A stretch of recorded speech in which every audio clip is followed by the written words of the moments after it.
പ്രാഥമിക ആരോഗ്യ കേന്ദ്രത്തിൽ രാത്രികാലങ്ങളിൽ ഇരുട്ടത്ത് ഇഞ്ചക്ഷൻ എടുക്കുന്നത് രോഗികളെ ഭയപ്പാടിലാക്കുന്നു. കൊല്ലം കൊറ്റങ്കര പ്രാഥമിക ആരോഗ്യ കേന്ദ്രത്തിലാണ് കറണ്ട് പോകുന്ന സമയത്ത് മൊബൈൽ വെളിച്ചത്തിൽ ഇഞ്ചക്ഷനും രക്തസാമ്പിളുകളും എടുക്കുന്നത്.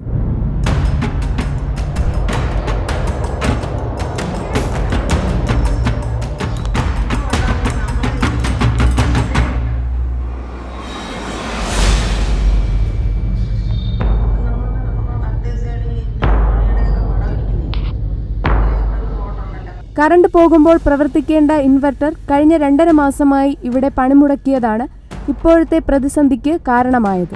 കഴിഞ്ഞ ദിവസം ഇഞ്ചക്ഷൻ എടുക്കാൻ ഇവിടെ എത്തിയ രോഗി വാർഡ് മെമ്പറായ ജവാദിനെ വിവരമറിയിക്കുകയായിരുന്നു. സ്ഥലത്തെത്തിയ ജവാദ് ദൃശ്യങ്ങൾ മൊബൈലിൽ പകർത്തിയിരുന്നു. കൊറ്റങ്കര ഗ്രാമപഞ്ചായത്തിന്റെ ഘടക സ്ഥാപനമായ കൊറ്റങ്കര പ്രാഥമിക ഹോസ്പിറ്റൽ ആശുപത്രി, അവിടെ ജനറേറ്റർ 2 മാസമായി ജനറേറ്റർ വർക്ക് ചെയ്യുന്നില്ല. എന്നെ ഇന്നലെ മെനഞ്ഞാത്ത ദിവസം എന്നെ അവിടെ നിന്ന് ഒരു അമ്മ വിളിക്കുകയുണ്ടായി. മകനെ ഇരുട്ടത്താണ് ഇഞ്ചക്ഷൻ എടുക്കുന്നത്, ഇഞ്ചക്ഷൻ എടുക്കാൻ പേടിയാകുന്നു, മരുന്ന് മാറിപ്പോകുമെന്ന് ഞാൻ ഭയപ്പെടുന്നുണ്ട്, മകൻ ഇങ്ങോട്ടൊന്ന് വരുമോ എന്ന് ചോദിച്ചു. അതിന്റെ അടിസ്ഥാനത്തിൽ ഞാൻ അവിടെ ചെല്ലുമ്പോൾ